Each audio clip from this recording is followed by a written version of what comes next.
आखिर किसने बनवाया था केदारनाथ धाम मंदिर? केदारनाथ मंदिर भारत के उत्तराखंड राज्य के रुद्रप्रयाग जिले में स्थित हिंदुओं का प्रसिद्ध मंदिर है। उत्तराखंड में हिमालयी पर्वत की गोद में बना केदारनाथ मंदिर 12 ज्योतिर्लिंगों में सम्मिलित होने के साथ साथ 4 धाम और पंच केदार में से भी एक है। यहाँ की प्रतिकूल जलवायु के कारण यह मंदिर अप्रैल से नवंबर माह के मध्य ही दर्शन के लिए खुलता है। सिर्फ देश से ही नहीं बल्कि विदेशों से भी हर साल लाखों की संख्या में श्रद्धालु श्री केदारनाथ धाम के दर्शन के लिए आते हैं। लेकिन बहुत कम लोग ही जानते हैं कि इस प्राचीन और पवित्र तीर्थ स्थल का निर्माण किसने और कब करवाया था। तो चलिए आज के वीडियो में आपको केदारनाथ धाम से जुड़े रहस्य और निर्माण से लेकर केदारनाथ धाम के संपूर्ण इतिहास के बारे में बताते हैं। केदारनाथ धाम मंदिर किसने बनवाया, इसके बारे में कोई ऐतिहासिक प्रमाण तो नहीं है, लेकिन 1000 वर्ष से केदारनाथ धाम एक महत्वपूर्ण तीर्थ स्थल रहा है। कत्यूरी शैली में पत्थरों से बने इस मंदिर के बारे में कहा जाता है कि इसका निर्माण पांडवों ने पाप मुक्त होने के लिए करवाया था। कुरुक्षेत्र की भूमि पर 18 दिनों तक लड़े गए महाभारत के भीषण युद्ध के बारे में भला कौन नहीं जानता।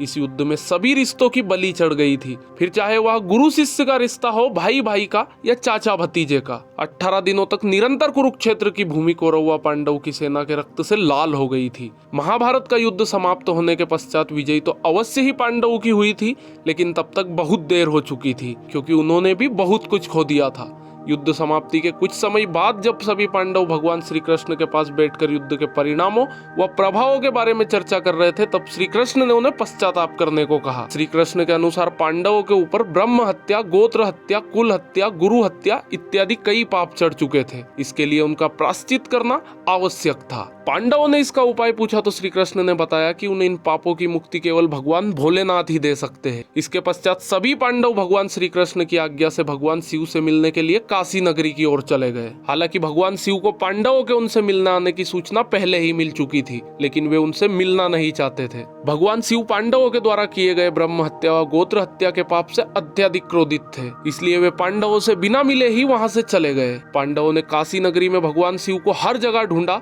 लेकिन वे उन्हें नहीं मिले। माता पार्वती से पांडवों की ये व्यथा नहीं देखी गई, लेकिन सिर्फ इतना बताया कि महादेव उनसे अत्यधिक क्रोधित है, और साथ ही ये भी बताया कि महादेव हिमालय की ओर गए हैं। इसके बाद सभी पांडव हिमालय के पहाड़ों पर बसे उत्तराखंड के गढ़वाल क्षेत्र में चले गए। भगवान शिव भी पांडवों से छुपकर यहीं आए थे। जब भगवान शिव ने पांडवों को अपने पीछे पीछे गढ़वाल क्षेत्र की ओर बढ़ते हुए देखा तो उन्होंने इसका एक उपाय निकाला। वहां पहाड़ों के बीच कई पशु घास के मैदान में चल रहे थे, तो भगवान शिव उन पशुओं के बीच गए और बेल रूपी अवतार ले लिया ताकि पांडव उन्हें पहचान ना पाए। गढ़वाल के पहाड़ों पर भी पांडवों ने भगवान शिव को हर जगह ढूंढा, लेकिन वो उन्हें नहीं मिले। अंत में पांडवों को आभास हुआ कि भगवान महादेव इन्हीं पशुओं के झुंड में हो सकते हैं, और महाबली भीम को एक उपाय सूझा और उन्होंने अपने दोनों पैरों को पहाड़ी के दोनों सिरों पर टिकाया और गहनता से महादेव को ढूंढने के लिए सभी पशुओं को अपने पैर के नीचे से निकालना शुरू किया। भीम के विशालकाय रूप को देखकर पहाड़ों के सभी पशुओं में हलचल पैदा हो गई और वे इधर उधर भागने लगे, लेकिन एक बेल अपनी जगह पर स्थिर खड़ा रहा। उस बेल पर भीम के विशालकाय रूप का कोई प्रभाव नहीं दिखा। यहाँ देखकर भीम समझ गया कि यही बेल महादेव का रूप है, जो बेल का अवतार लेकर हमसे छिप रहे हैं। महादेव को भी पता चल गया कि भीम ने उन्हें पहचान लिया है। यहाँ देखकर वे बेल रूपी अवतार के साथ धरती में समाने लगे। भगवान शिव के बेल अवतार को धरती में समाते देख भीम तेजी से उनकी तरफ लपका और बेल की पीठ अपने हाथों से जकड़ ली। भीम के द्वारा बेल की पीठ अपने हाथों से जकड़े जाने के कारण वह वहीं पर रह गई, जबकि बेल के अन्य 4 भाग उत्तराखंड के 4 अन्य स्थलों पर निकले। आज उन्हीं 4 स्थलों पर 4 अन्य केदार है। इनमें भगवान शिव के बेल रूपी अवतार का मुख रुद्रनाथ में, भुजाएं टुंगनाथ में, नाभि मध्य महेश्वर में व जटाएं कल्पेश्वर में प्रकट हुई थी। इन्हीं 5 जगहों को सम्मिलित रूप से पंच केदार के नाम से जाना जाता है। अब सवाल यह है कि केदारनाथ मंदिर किसने बनवाया व इसका क्या इतिहास रहा है। तो चलिए आगे की कहानी जानते हैं। भीम के द्वारा भगवान शिव के बेल अवतार की पीठ पकड़े जाने के बाद वह वही रह गई थी। जब उन्हें बेल के बाकी 4 अंग 4 अन्य स्थानों पर प्रकट होने का ज्ञान हुआ, तब उन्होंने शिव की महिमा को समझ लिया।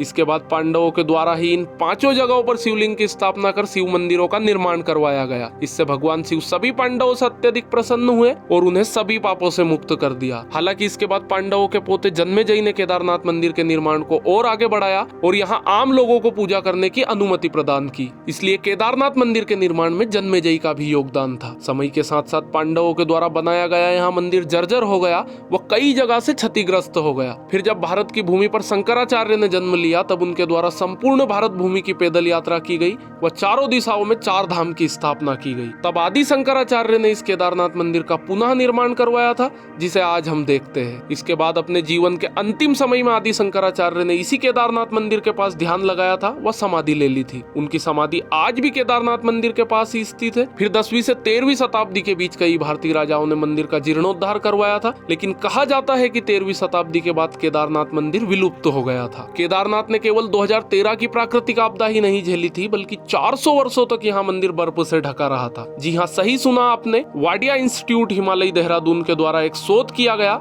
जिसमें बताया गया कि 13वीं शताब्दी से लेकर 17वीं शताब्दी तक इस जगह पर भीषण बर्फबारी हुई थी। उस बर्फबारी में न केवल केदारनाथ मंदिर बल्कि संपूर्ण क्षेत्र बर्फ में दब गया था। तब 400 वर्षों तक केदारनाथ मंदिर पूरी तरह से बर्फ में ढका रहा था। उसके बाद 17वीं शताब्दी में बर्फ हटने के बाद मंदिर पुनः देखने में आया और फिर से यहाँ की यात्रा शुरू कर दी गई। मंदिर की दीवारों पर बर्फ से ढके होने के निशान आज भी देखे जा सकते हैं। हालांकि 2013 में आई भीषण प्राकृतिक आपदा के बाद केदारनाथ मंदिर के आसपास के ढांचों को बहुत क्षति पहुंची थी। इसके बाद भारत व उत्तराखंड की सरकारों के द्वारा केदारनाथ धाम, आदि शंकराचार्य की समाधि व उसके आसपास के स्थलों को पुनः ठीक करवाकर उन्हें नवीन रूप दिया गया और आज फिर से केदारनाथ धाम लाखों करोड़ों भक्तों की श्रद्धा का केंद्र है। लेकिन पुराणों में यहाँ भविष्यवाणी की गई है कि भविष्य में केदारनाथ धाम लुप्त हो जाएगा। उनके अनुसार नारायण की शक्ति से पहाड़ों का आपस में मिलन होगा और इस क्षेत्र में स्थित सभी धाम लुप्त हो जाएंगे, जिनमें केदारनाथ व बद्रीनाथ मुख्य है। पहाड़ों के आपस में मिलन से इन धामों के मार्ग लुप्त हो जाएंगे व ये एक रहस्य बनकर रह जाएंगे। पुराणों में यहाँ भी कहा गया है कि इसके बाद एक नया धाम बनेगा जिसे भविष्य बद्री के नाम से जाना जाएगा। तो उम्मीद करता हूँ कि जानकारी पसंद आई होगी। अगर वीडियो अच्छी लगी हो तो कमेंट करके जरूर बताना और वीडियो को लाइक और चैनल को सब्सक्राइब करना बिल्कुल मत भूल जाना। चलिए मिलते हैं ऐसी ही किसी नेक्स्ट वीडियो के साथ।